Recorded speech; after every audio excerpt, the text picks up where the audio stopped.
we are Melody Duchesne's band, but I speak just a little bit in English, so we continue in French. Ouais, ça le fait. Donc, Mélanie Duchesne, chanteuse. Coucou, c'est Léo. J'aurais plein de choses à vous raconter, mais il faudra venir au concert. Là, d'ici là. Bonjour, moi c'est Fred, bassiste. C'est la batterie. Oui, Jimmy. Salut, moi c'est Jean-Marc, je suis le garde-corps et à temps perdu, je fais un peu des claviers. Nous sommes Mélanie Duchesne, c'est moi. Benz, c'est eux. Le petit S, ça nous relie. Vite. Nous sommes un groupe belge d'origine liégeoise. L'univers musical, ça va être du rock. Si je dois parler de moi, j'ai commencé à chanter il y a quand même quelques années. J'ai commencé dans la variété française. Là, j'ai envie de continuer en français parce que j'écris mes textes en français. Le rock, le hard rock me fait vraiment vibrer et c'est vraiment ce que je veux faire depuis un petit temps. Donc ici, j'ai la chance d'être super bien entourée. Nous sommes un groupe avec différents éléments multitalents. Je pense à Luigi quand je dis ça, je pense à Léo dans son approche des choses, mais là dans sa façon de proposer ses parties aussi, Jean-Marc dans sa maîtrise des sons et sa passion des sons surtout. Pour ma part, pareil, la passion des sons, et il y a un truc qui est super chouette et qu'on fait avec beaucoup de plaisir, on est assez autonome. C'est-à-dire qu'on aime bien aller, dans nos créations, on aime bien aller de A à Z au niveau musical. Quelque chose assez proche de l'autoproduction. Et moi je trouve que ce qui est chouette dans cette démarche, c'est un plaisir encore supplémentaire à entendre les choses finalisées avec notre touche à nous jusqu'au bout. Oui, et ce qui est génial dans cette démarche, c'est qu'il y a un accueil du talent de l'autre et de sa touche perso.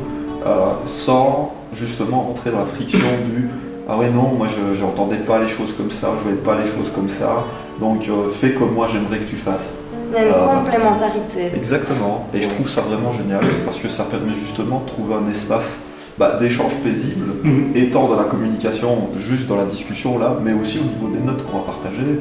Alors là, dès qu'on ne met plus de phrases, ces phrases un peu d'ego, hein, comme on parle un peu, voilà, on parle d'un mot un peu plus ciblé, dès qu'on enlève ça, ça devient de la co-création.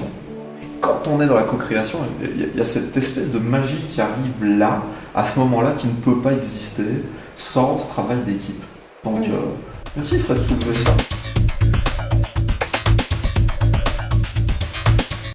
On vient d'horizons totalement différents, donc il y a des influences plus métal, progressif, qui est plus dans l'électro ou dans tout ce qui est R&B et tout ça. Pour ma part, je suis plus dans le son, grand amateur de Jean-Michel Jarre, quelques influences de Toto, donc on arrive à mettre des choses au point, parce qu'on vient vraiment d'horizons un peu différents, et ça se rejoint dans une sphère comme ça, et ça fait une chaise. Non, je crois que la magie qui s'opère, c'est justement cette atmosphère comme ça de poly-influences comme ça qui viennent de partout, qui permettent évidemment de créer des trucs propres à nous, dans l'intérêt d'un groupe en fait. Oui. Et moi j'aime bien d'utiliser cette espèce d'étiquette, bien que je n'adore pas les étiquettes, mais il faut bien passer par là pour pouvoir se faire connaître, être reconnu. Et j'ose proposer, oui je vais le sortir. Vas-y, on est déjà patient, c'est la première. Déjà on apprend en même temps. J'ai envie de dire que nous faisons du néo-rock français. Ok. Oui, je vais faire un retour.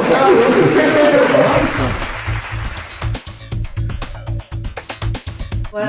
L'éveil, on essaie de résumer en fait le thème de l'album, pour un peu vraiment se décider sur une direction, comment on allait le construire justement, avoir un peu quelle histoire on voulait raconter. Et voilà, à force de mettre plusieurs mots, on a fait un peu comme un brainstorming, et puis au final on a réduit, jusqu'à trouver un seul mot qui se traduisait par l'éveil. D'abord voilà, c'est vers soi, et puis une fois qu'on l'a fait sur nous, pouvoir le partager autour. C'est un peu l'histoire de ce groupe. C'est un peu ça. Chacun va s'outiller, on va apprendre à jouer de cet instrument chacun, qui chante, clavier. Ce sont des moyens de communication différents, puis on vient d'horizons différents, puis hop, on met tout ça en commun et on co-crée ensemble. Ça peut être une belle comparaison, une bonne idée. Bah, disons que ça tout ici, là c'est une boucle qui se termine et qui recommence, voilà quoi. Voilà, le rock, ça me permet effectivement de sortir la rage, donc c'est une thérapie de toute façon très, très saine. Ça dépend, vous verrez sur scène. Quoi. Oui, en répète par contre. Et je trouve qu'il y a parfois un paradoxe dans l'idée de ce qu'on se fait de l'image du rock. Et c'est pas forcément négatif le rock. Et je crois qu'on peut exprimer toutes sortes d'émotions et en même temps donner un message final qui est plutôt positif et pas forcément noir, glauque. Bien que je respecte les gens qui s'expriment pour ça et comme ça, c'est pas un souci. Mais voilà, moi j'aime bien notre dynamique positive. Voilà, l'idée c'est exprimer une rage, une rébellion face à quelque chose qui ne convient pas, mais en amenant une solution éventuelle. On parle énormément d'individualisme dans la société et c'est vrai que c'est quelque chose l'égoïsme incroyable qu'il y a dans cette société en général me révolte. Le fait qu'il y ait autant d'intolérance face à la différence de l'autre. En fait, on ne vit pas du tout dans l'amour de l'autre. Et ce texte-là a été écrit dans l'espoir qu'un jour ça arrive. Mais bon, voilà. En tout cas, je veux faire passer le message. Chacun sa petite pierre à l'édifice. Voilà. Okay. Donc ça, ce sera le thème du premier EP, du premier bébé de Mélanie Duchesne. Cette première chanson, justement, que je découvre, Fred, tu crées les premières lignes de guitare, de basse, des idées générales de cette chanson. Moi, je la découvre avec un thème de guitare, je me dis, ah ouais, tiens, waouh, on va aller un peu tricoter, là, chouette, y amener un peu ma petite touche.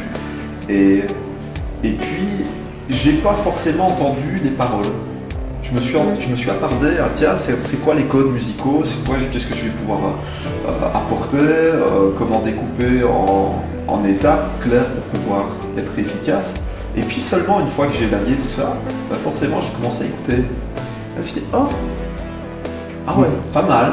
Ah ouais, c'est ça que ça veut dire. Et j'étais agréablement surpris de voir en effet, ce que tu racontes, c'est que c'est du rock. Il y a une tâte des fois dissonante, mais tout en restant acceptable pour l'oreille humaine. Et puis on va vers vraiment une finalité unie. Et vous, là on sourit tous. Voilà, vous saurez pourquoi en écoutant cette chanson. Nana. Je me réjouis de la suite et de continuer à créer ensemble. Et voilà, nous avons déjà une chouette expérience sur l'album précédent avec Mélanie Duchesne. Ici, voilà, on démarre sur un projet d'ensemble, un projet de groupe. Et alors, vive la collaboration et vive la tournure des événements qui va être chouette. Oui, cette communication avec le public, c'est ce qui devient au final la raison aussi de tout ça. C'est parce qu'on pourrait très bien décider d'être un groupe studio, ouais, il y en a. Garage, on appelle ça, voilà. Mais c'est pas l'idée ici. Ici, c'est vraiment d'essayer de partager avec un maximum de personnes, un plus grand nombre. Le clip va être tourné aussi très très vite. Donc, dans un mois ou deux grand maximum, il sera visible sur les réseaux sociaux. Je vous remercie pour ce moment chaleureux. Moi, je commence à fatiguer, mais trop J'ai mis trop de couches, j'en fais plus. Évidemment, il reste 1999 concerts à réaliser, parce que c'est le premier aujourd'hui. Moi, je fais un gros bisou en tout cas à tout le monde. Voilà. Prenez soin de vous et je vais faire le tour.